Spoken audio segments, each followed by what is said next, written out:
1. Good morning and welcome to Shamanic Sundays.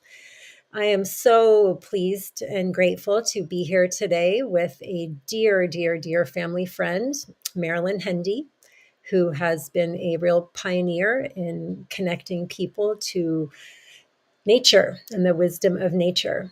Marilyn, thank you for joining me. I'll share a little bit more about you. I also want to acknowledge my dad could not be here with us today. He sends his prayers and love to everyone. And I want to start off just with a prayer of gratitude for each of you being here today, not just Marilyn, but each of you who is joining us. Showing up takes great courage. And despite Marilyn having been a real, as I said, a pioneer in the space of using wilderness as a reflective tool, a published author on the history of vision questing, the first net keeper for Wilderness Guides Council, and the leader of over 100 vision quests. Marilyn, if you don't mind my saying so, shared that she was a little bit nervous about doing this podcast here together. So for you showing up today, facing all the different fears you faced in the world, and for you showing up despite your fear today, I so appreciate that. Thank you. Well, it's really a pleasure to be here. Thank you for inviting. Absolutely. And just giving some thanks for all of us being here today. There's so much to be grateful for, the breath of life that we each got to wake up with today, all of the ancestor spirits who've come before us and those who have passed before us, guiding our way. Thank you to the swimming, drifting, floating ones, the many-leggeds, four-leggeds, three-leggeds, two-leggeds, flying ones. Beautiful earth on which we all get to be, and the beautiful earth that feeds us and nourishes us and welcomes our bones and ashes when our time is done here. And all of our dear family and friends and all of our relatives out there joining us today. So I got a little choked up thinking about some of that. But so Marilyn, I want to share, going back a little bit, my recollection of you when I first met you was seeing this beautiful woman who you still are such a beautiful woman. Then you had long reddish hair and just moved so gracefully. And I just thought you looked like a character in a novel. And I think that you first met my dad, if I understand correctly, you met my dad in 1979. Is that right? That is correct, yes. Can you tell us a little bit about when and how you met my dad?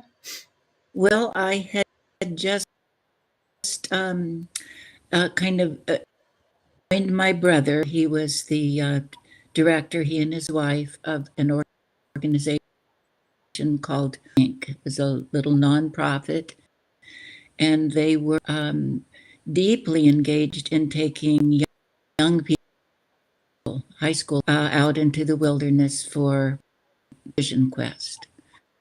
And they were also in a, it was like a consortium of people who were in Marin County. And so I had been living on an island off the coast of British Columbia for a number of years. And I had been, drawn back to California, and I'd stopped to visit my brother. And in the first few days that I was there, my brother was holding a meeting in his big living room there in Novato, which was also the offices for rites of passage. And your father was in the door. I remember I also met Angelus Arians on that occasion, and Bill Bridges, and a number of other people, really remarkable people. I was so impressed. But that's when I met your dad, a very, person who had with my brother actually instigator of the first Vision Quest. But that's another in itself. Your dad in 79, and we have been friends ever since.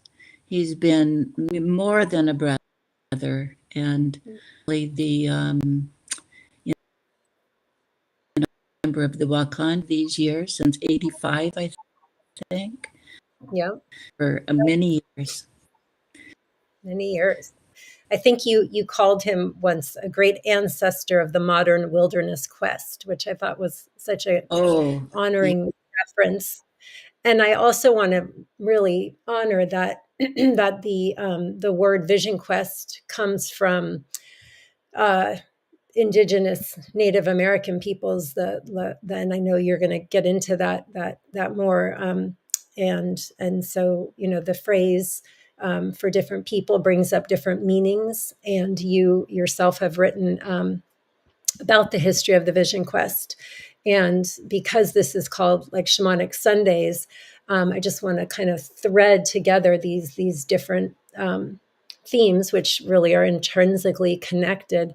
When you think about like shamanic practices, is the one part of it is like connecting with the spirit world to gain insight, healing, learning, and wisdom. And shamans working as like an intermediary between humans and spirits of non-human, other beings beyond humans. And central to my understanding of Vision Quest and the way that I go out, a big part of the intention is going out with the intention to honor, to give thanks, and to listen to the beings, to a spirit other than non-human. And so I think that feels like a important connection. Would you agree with that? Very much so. Yes. The wilderness really. Go ahead. Oh, I was gonna. No, you go ahead. The wilderness really. Well, that's why we go into the wilderness, to reconnect with our true selves, to find out first of all who we are, what our essence is, that whole the mythic question, who am I and the meaning of my life, that humans What am I doing here? Yes, really. So, I mean, these are questions people have been asking themselves for countless generations, and we modern people are continuing this this quest. Is so important in our world today, to find out who we are and what our true place is in nature. Truly, that we are all connected. Like your father and you are so fond of saying that we're all stardust. We're all made of stardust. So we find that out in the wilderness. Yeah. Can you tell me a little bit about your book, about the history of Vision Quest? Can you give us a really concise history of what you learned and what you shared in that book? Really, I've never written a book. I've written several papers. Oh, okay.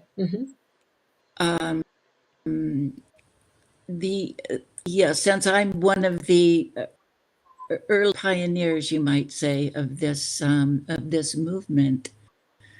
When I became active in the Wilderness Guides Council and was giving talks about the Wilderness Guides Council, which is an international now organization of rites of passage and vision quest guides. People all over the world doing. So to go back and explain how this all began was mission. And I know for a fact that you're back in I'm not sure if it was 73 or 1974, that he led the first kids who were in trouble with substance abuse.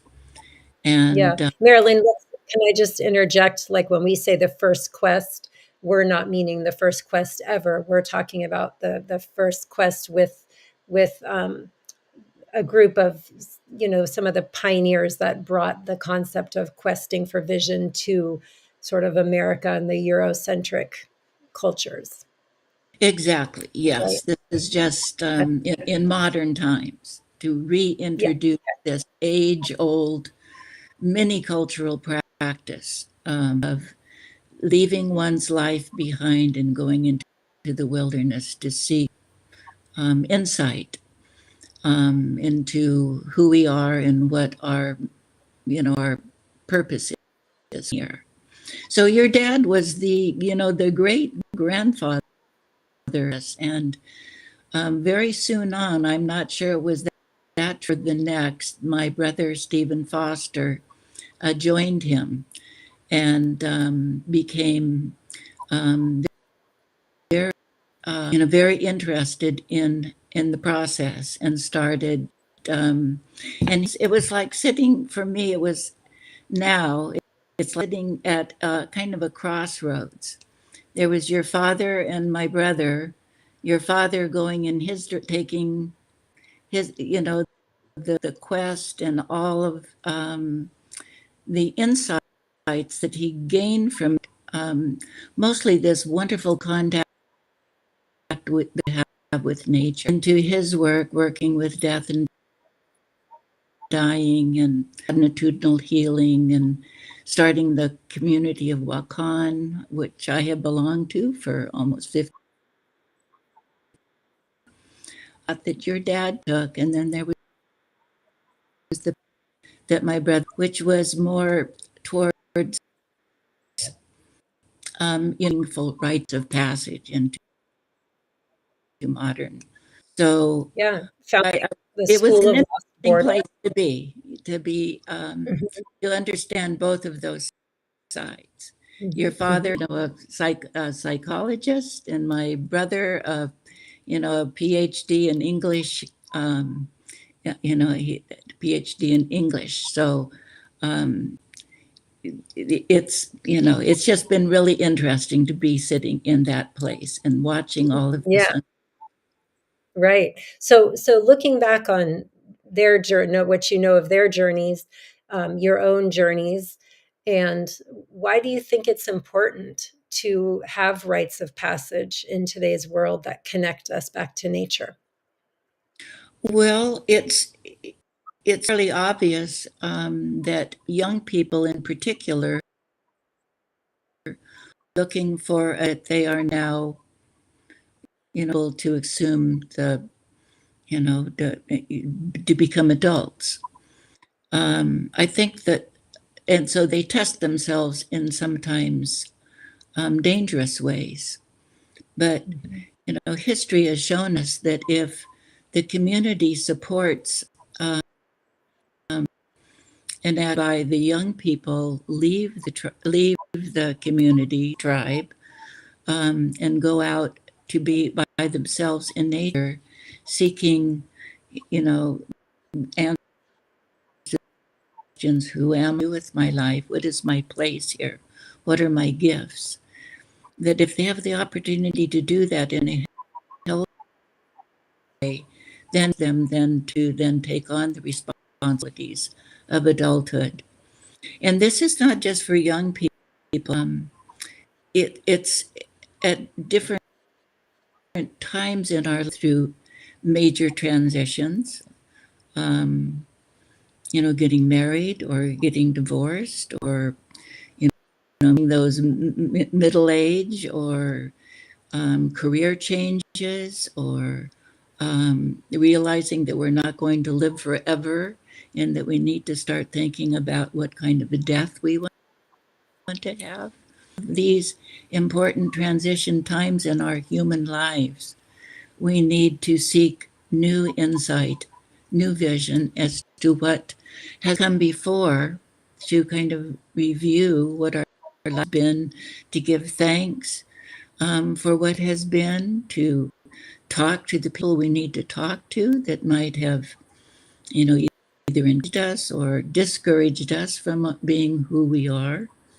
And then look forward into the future. And that's why these times in nature are so, because when we're just all involved with driving in our cars or going to our refrigerators or being on our phones or computers, we don't have time really to connect and to find out what, who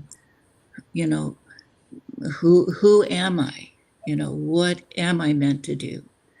So the vision quest and like that help us reconnect with that. And it's so important in these times when we do spend so much time with technology to, not only during vision questing times, these times of certain looking for what is most important to us in the days, in the years ahead,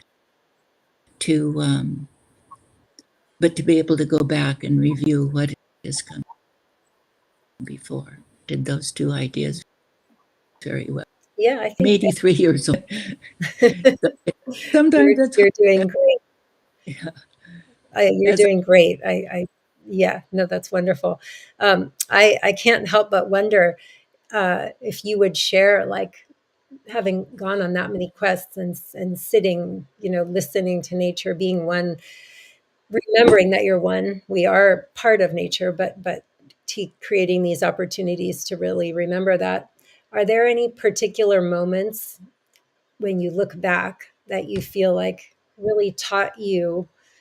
Um, I want to say, like, a principle or a teaching that you were able to bring back into your, like, regular daily life.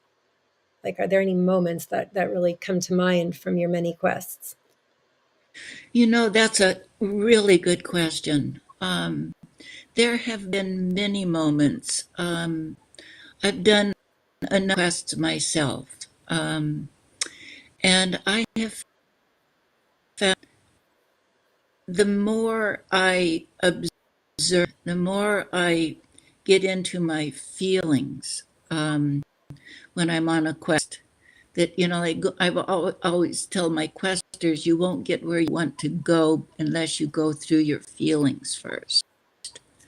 But apart from That's that, great. You won't get where you want to go unless you go through your feelings first. That's really good. yes, and the sensual creatures that we are, we were given all of these wonderful senses, and using those to, well, my practice is when I'm in nature to become whatever it is I'm with.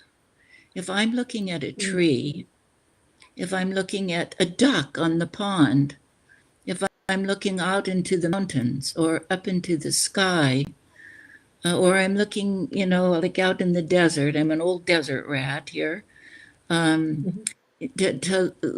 watch the lizards or the ants or the little beetles, turtle walking across the path.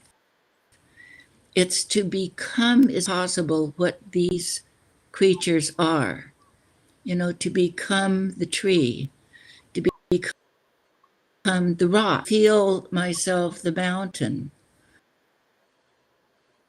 At nighttime, to sense that the whole sky and all those stars are part of me. I practice of doing that, of becoming these all of life, that this becomes, it is part of us. So we're just sensing how. So this is my practice when, when I'm out for a walk, to take time to sit and become whatever, to feel that in me. Because truly, in the process of evolution, we have gone through all of these stages. So it is really in us. So Um, and I can just add that on my very last vision quest, which was a couple years ago, I'm getting pretty old now to be getting in and out of a sleeping bag on the ground.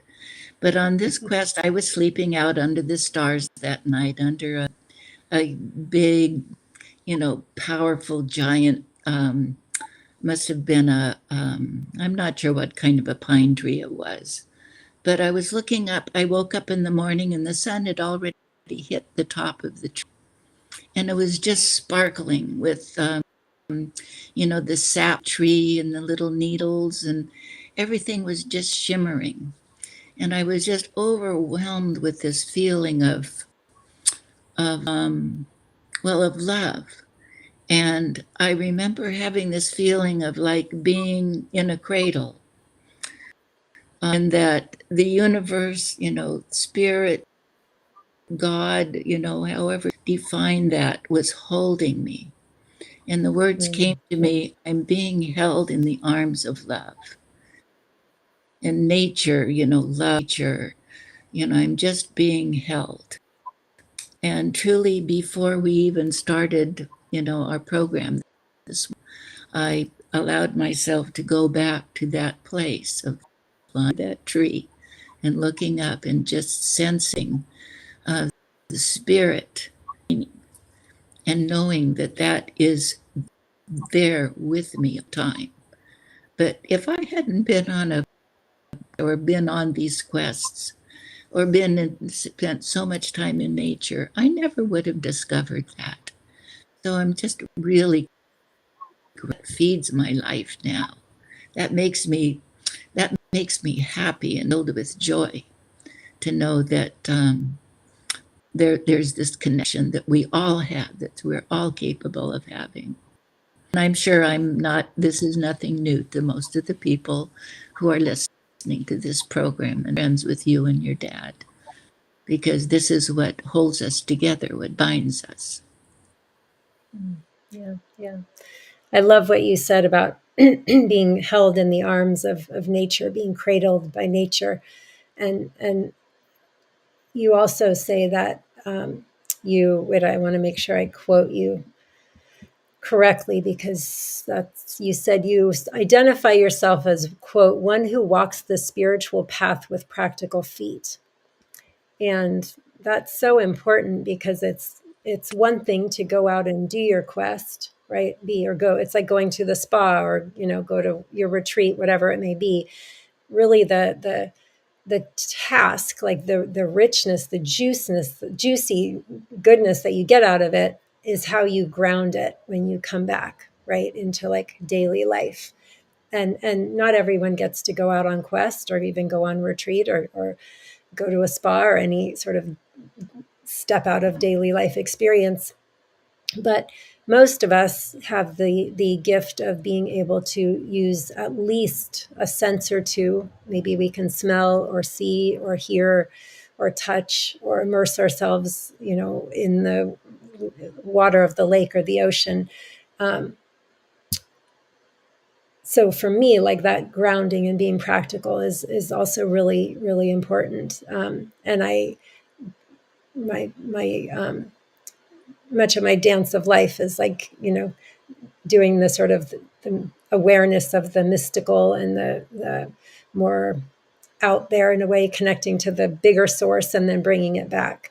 So I'd love for you to talk for a minute about what are some of the ways that you practice bringing the teachings with back to walking with practical feet. Let's see now. Well, it's really important to keep in balance. The old phrase, walk in balance. We would often tell our questers when we parted, walk in balance. And this having to do with, keeping your also kind of some kind of human, down to earth awareness that we are all, human, struggling in this life, and none of us is better than anybody else. So, back in the day, there seemed like there were lots of gurus who were trying to tell us what to do and think. And, there's a lot of them now you know, today. I'm sure there are, yes, but not to put ourselves on any kind of a pedal, but to know that we're all, you we're struggling through this life, or maybe not struggling, but living our best. But to remember that each of us is a unique facet of, this of God, and to live that facet, be that facet, shine that facet in the most in the best way we can, which has just a lot to do with just being kind, generous, um, grounded person. Always aware that we can that we can demonstrate love, and that we can always be kind, and that we can, when we mess up, to kind of rein ourselves in and remind ourselves that, um, we're kind of all in this together, and that, you know, we need to bring all of us into the light, um, and not just pretend only person in the light, if you catch my drift. I catch your drift. Yeah, I think one of our goals is to work together to stay in the light and to be the light. Marilyn, I know you and your beautiful husband, John, who passed away, John Hendee.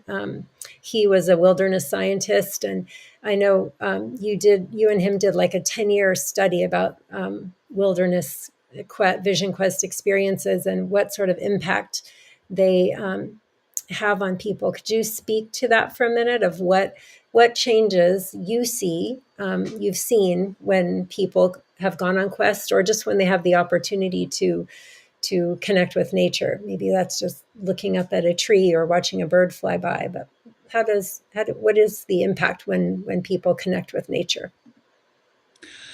Well, interesting study, because my partner at the time, Betty Warren, and I had been working together for 10 years. And we had kept evaluation questionnaires at the end of every trip. So here are two women leading the same program, over a 10-year time. And so we sent out questionnaires to all of our questers to answer certain questions about how quest was still working them, or what they had discovered on the quest and how it was still working them.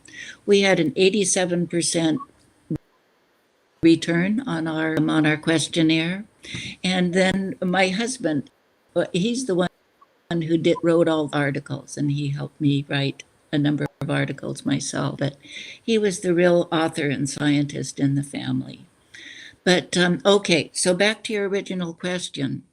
We discovered that people needed to discover, first of all, who they were. This whole mythic question, who am I? That as they were in nature, they discovered more in a big sense of who they were, the sense of self, and that and that you almost need this. I'm not sure this can be proven, but it's hard to prove a subjective material like this. But as a person had a sense of self, then they were able to um, move more into a spiritual understanding of what was happening to them. So that was probably the major thing that we discovered in our study, of how important it was, first of all, for a person to know who they were, what their essence is. Like, you go out. Some people send their questers out to find a name for yourself, and find a cry. What is your cry? What is your intention here in this part of your life? So in finding and naming oneself, one got of of what the qualities are of who one is. When that is discovered, then it's much easier um, to reach out to the world around them, to see that you are connected with all of this, which it's a big part of our spiritual life. To know that everything is connected and interconnected, because we're all made of the same stuff, and we've all evolved up through the same stuff, and bring our human consciousness to bear on all of these insights that we get when we are in nature. That informs our life then going out. There was a Thank lot you. more that we learned in our study, but that's kind of the Oh, essence of. those are some of the key points. I love it. Thank you so much. So as we wrap up here, if people have any follow-up questions for you, what's the best way to get a hold of you? Well, Should they? my email address, marilynhendee, gmail.com. Okay, thank you. And then I feel like what I want my assignment to be from you coming out of this time with you is that because I love what you said about when you would be offering your blessings as you sent people off on their quests, um, that you would remind them to like use all of your senses, to become one with the other beings, and then you'll know yourself more too. So I think it would be a great assignment for myself, and I invite all of you folks here with us today to take a couple opportunities this week as you notice a tree or a fly or a flower or a bee or a deer or anything that a cloud, uh, anything in the non-human world. Take a moment to like really look at that, give it thanks, and then look at all, like feel all of your different senses. What is your, like, what do you see when you look at that? What do you smell? What do you hear? What do you if you could touch it, not encouraging anyone to go touch a wild animal, but metaphorically perhaps, but just the idea that in the coming week that you really open up to using all of your senses to connect with the natural world that you're a part of, and then let us know how that feels for you and what comes up for you. Marilyn, is there anything else you want to add on this subject before we sign off for the day? It's just you can't go wrong in nature. You whatever uh, excuse you, go for it, because nature is we humans are just, we're part of it. We're not the whole big deal.